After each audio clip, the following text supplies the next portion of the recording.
Okay, let's have a lesson on this Fortune My Foe by John Dowland, originally for a Renaissance lute. If you already have the music, just follow the lesson for free and pick up all the tips, but this does come from my grade 6 repertoire lessons book. And in my book, in my series of books, there's a couple of pages of lesson material that comes before the performance edition to help you learn the piece and gradually gain lots of experience with ideas related to the study of music. So there's a link for that book underneath the video.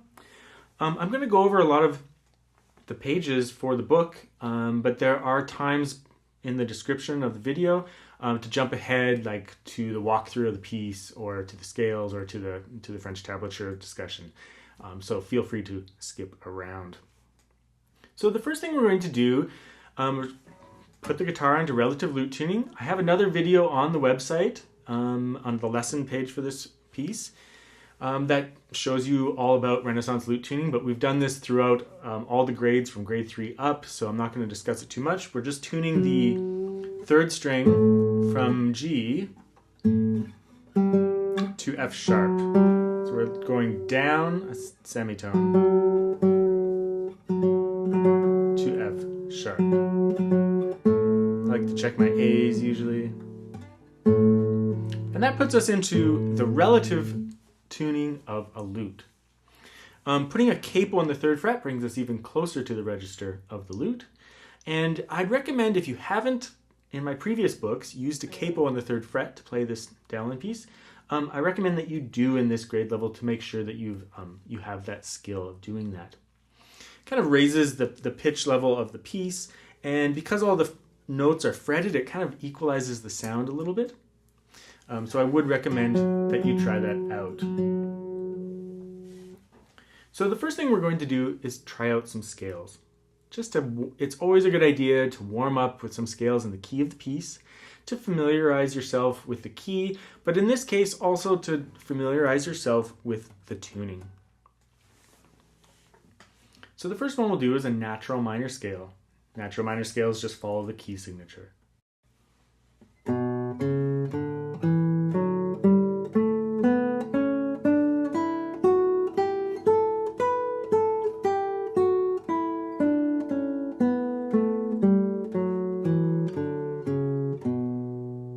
So just remember, your F sharp is open now, your G is on the 1st fret, your A is on the 3rd fret. B harmonic minor. Harmonic minors raise the 7th degree of the scale, the 7th note of the scale, up a semitone to make it a leading tone.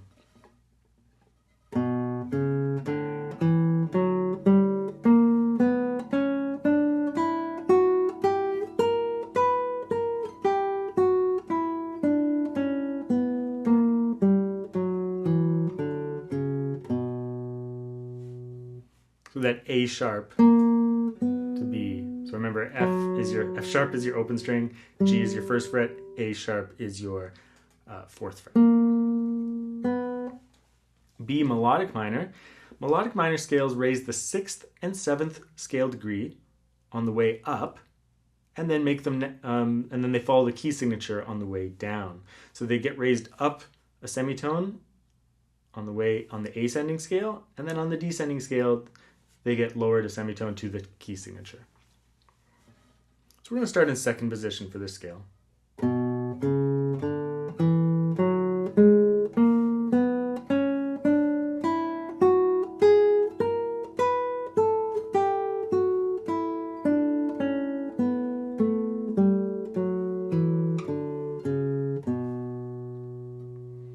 So on the way up, you heard that G sharp and A sharp, but on the way down, it just became the normal A and the normal G, just like in the natural minor scale.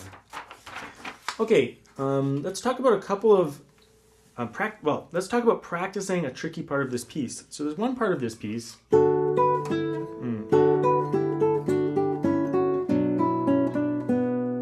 That part there.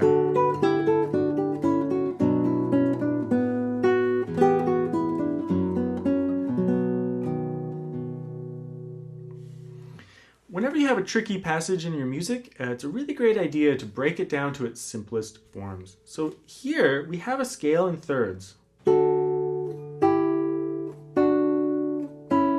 And then I'll just reduce this material.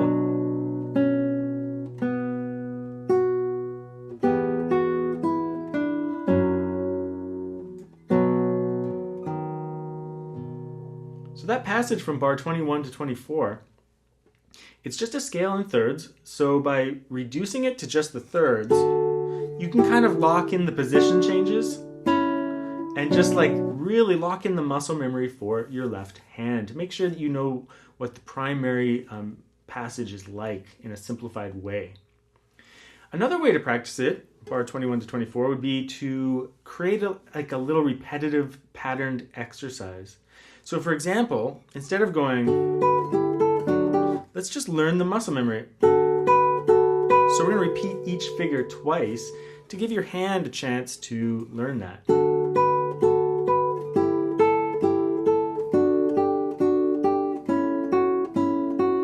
And then finish it off. You could do more than 2 repetitions. You could do many.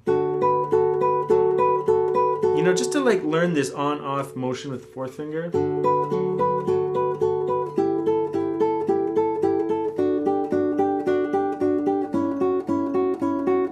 It's a great way to take your repertoire and turn them into technique exercises.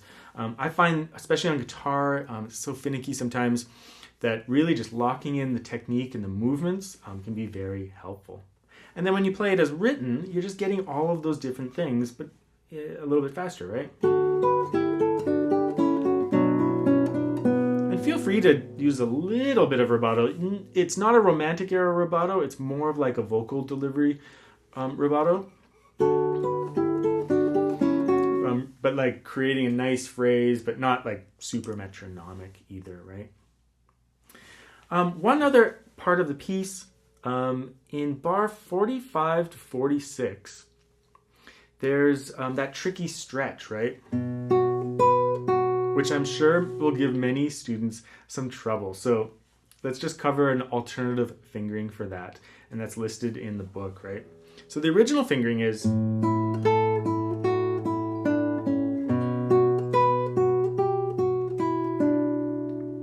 There's quite a stretch there while you're doing a barre.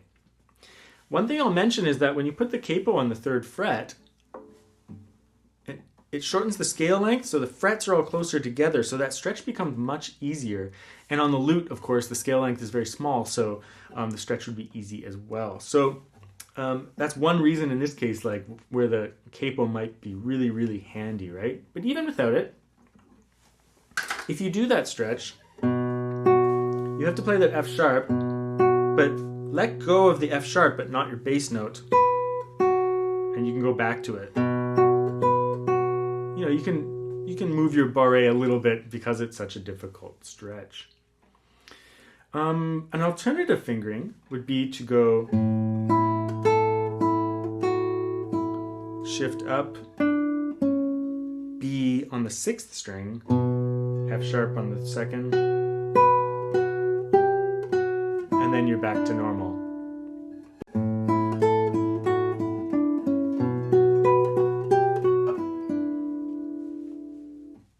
So I decided to use the original fingering, partly because with the capo, that stretch isn't too far, and it's how Dowland originally fingered the music.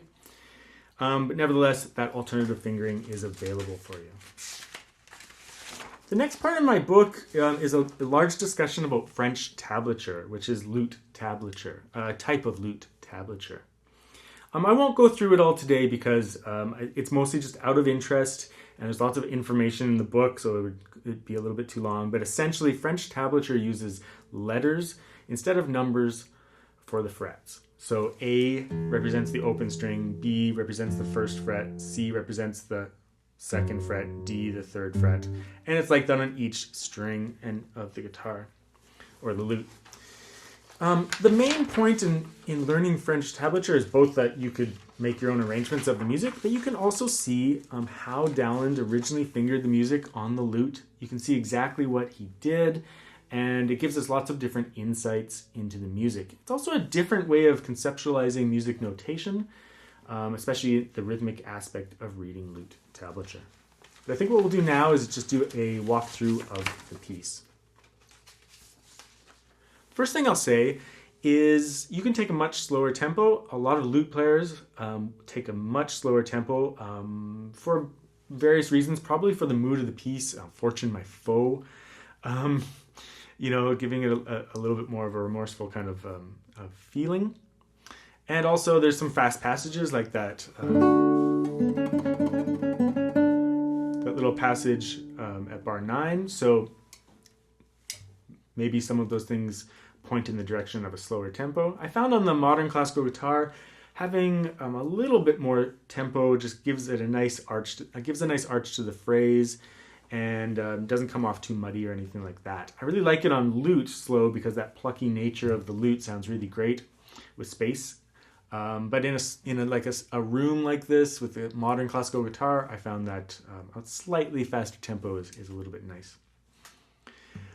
Okay, so you can choose your tempo based on that. I would recommend the capo.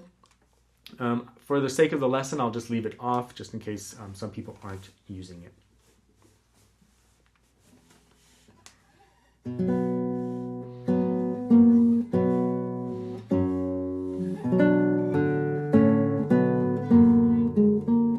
When you get to the ends of the phrase, like you really want to taper into the phrase and taper out of the phrase in terms of dynamic phrasing, right? Part of this is like the Renaissance music is really wrapped up not only in secular dances and things like that, but with vocal music. And you want a vocal quality phrasing to Dowland's music and a good sense of the phrase. So you could play just, the top line.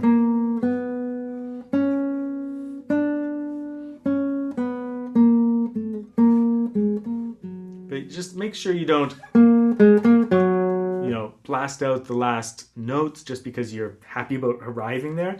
It's usually just like an afterthought. The melody's kind of already done. So from bar 5.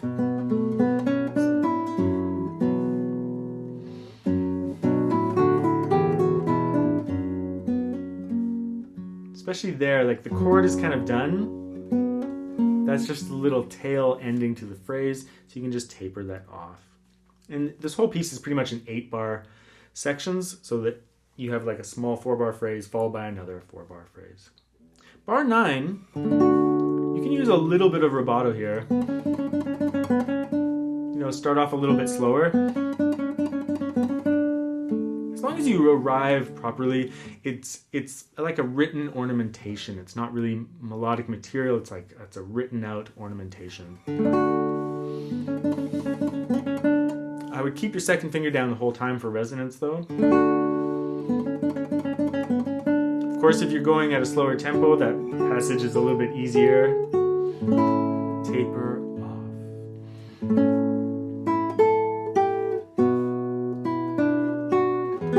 Towards the cadence, relax.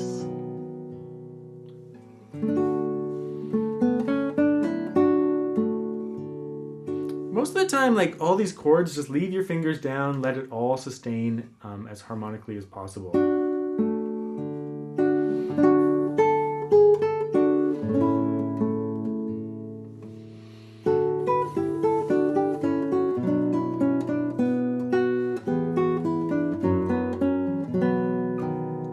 Those more difficult passages, just don't get too distracted by the vertical chords.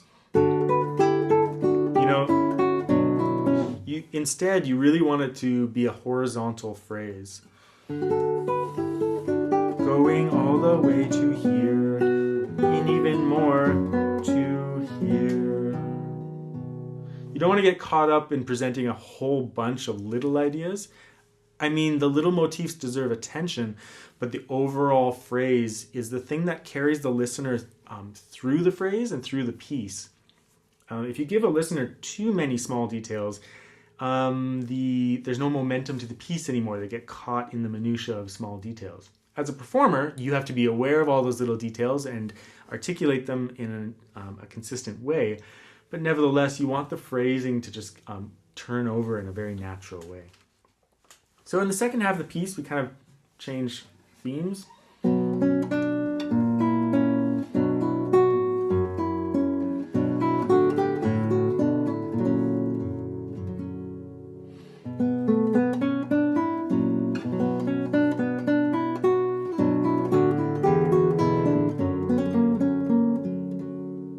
It's a little playful ending. It's still just a tapered tail ending to a phrase. The phrase is over here. And these are all the same harmonies of the previous section of the piece. So it's kind of a mirror image, but it's all been written with a different texture. So it feels like a different section, but in a way it's just variations on the first theme. Same thing with the next section. All the same harmonies, all the same music, but a different texture, and he's kind of rewritten that as a variation.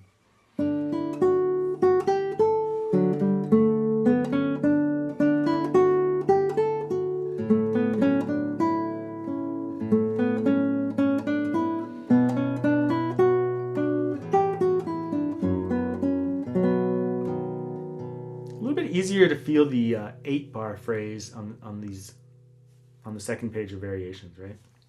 Bar 41. Use your third finger on D there. That way you can let it all ring out. You can just let that D chord just ring out the entire time.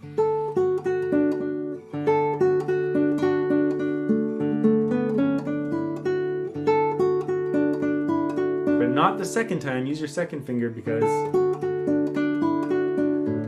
want to stay in position.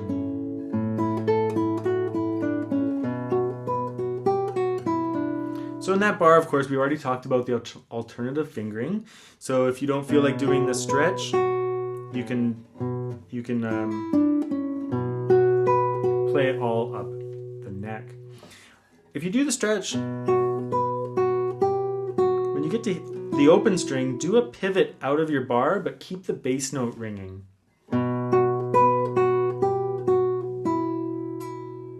It's a weird move, right? But it's important to keep that bass note ringing, but allow that open string to enter into the mix.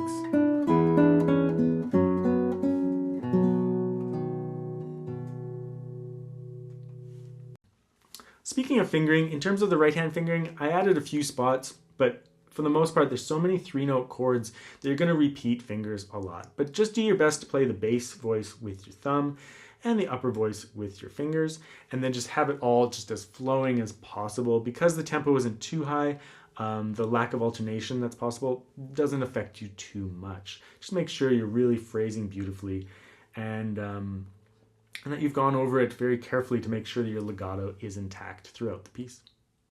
Overall, this is not that difficult of a piece, especially for the grade 6 level. It's fairly straightforward, except, with the different tuning, the capo, and just the longer length of the piece. It's more involved, and it will require more practice. But really, the level is no more difficult than grade 4. I think you'll find that for most of the pieces in my grade 6 book is that there's not a lot new. Like, we've already covered barré, we've already done some stretches and things like that, but it's all just more involved. There's more involved fingering. There's more things that you have to consider.